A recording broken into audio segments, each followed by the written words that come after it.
Tafsir bi-ar-ra'yi didefinisikan sebagai upaya seseorang untuk menginterpretasikan Al-Quran melalui proses penalaran atau ijtihad. Karena tafsir bi-ar-ra'yi berasal dari akal atau hasil pemikiran, maka dapat disebut sebagai tafsir akli atau tafsir ijtihadi. Jadi, hasilnya adalah istinbat atau intisari atau deduksi yang disebut tafsir bi-ar-ra'yi. Musaid bin Sulaim bin Tayyar mengutip dari Asy-Syafdi dalam buku Al-Ghayyu Al-Musajjam fi Syahri Lamayatul Ajam mengatakan bahwa ar-ra'yu adalah masdar dari kata ra'a yang jamaknya adalah ar-ra'un. Dan ar-ra'yu dapat berarti merenungkan, bentuk masdar prinsip-prinsip masalah, mempertimbangkan konsekuensinya dan mengetahui apa yang benar dan salah. Selanjutnya materi pro dan kontra ulama mengenai tafsir bi-ar-ra'yi. Ulama telah berdebat tentang tafsir bi-ar-ra'yi atau penafsiran Al-Quran berdasarkan akal dan nalar. Sebagian ulama menentang metode ini karena dianggap dapat menghasilkan penafsiran yang menyimpang jika tidak berdasarkan pada ilmu yang memadai.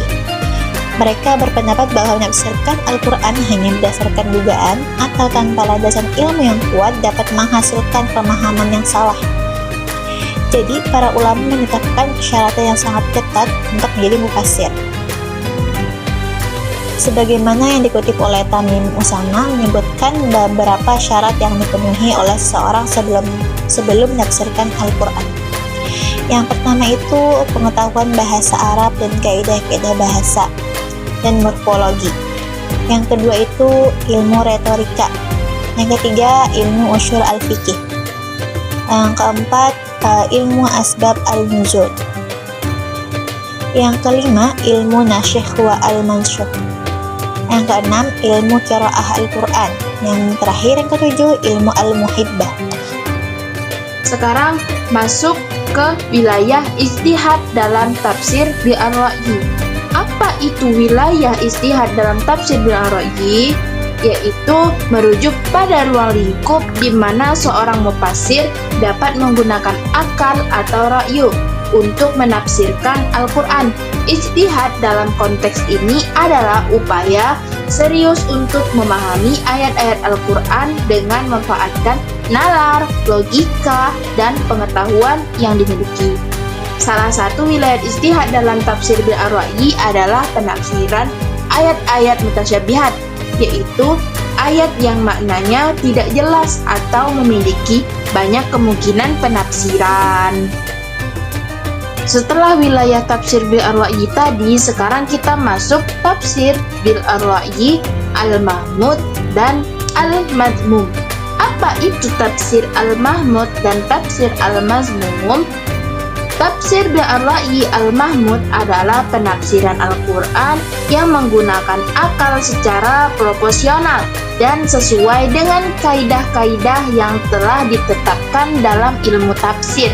Sedangkan tafsir bi-ar-ra'yi al-mazmum adalah penafsiran Al-Quran yang menggunakan akal secara sembarangan tanpa mengindahkan kaidah-kaidah tafsir yang benar.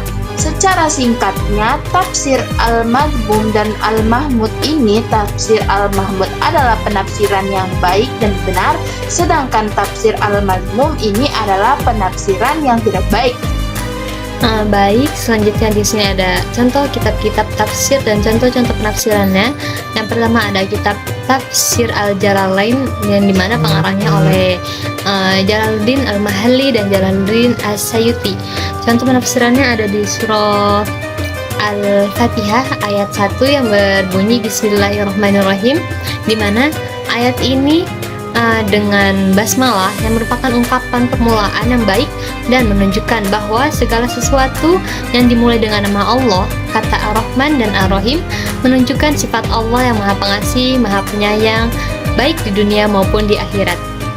Yang kedua, ada tafsir Ibnu Katsir yang dikarang oleh Ismail bin Katsir.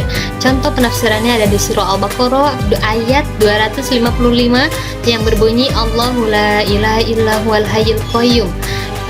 Di mana penafsiran ini, ayat ini menjelaskan keesaan Allah dan sifatnya yang sempurna. Al-Hayyu berarti Allah yang Maha Hidup, sedangkan Al-Qayyum berarti Allah Maha berdiri sendiri dan tidak memerlukan suatu apapun itu. Yang ketiga ada tafsir Al-Qurtubi yang dikarang oleh Abu Abdullah Al-Qurtubi.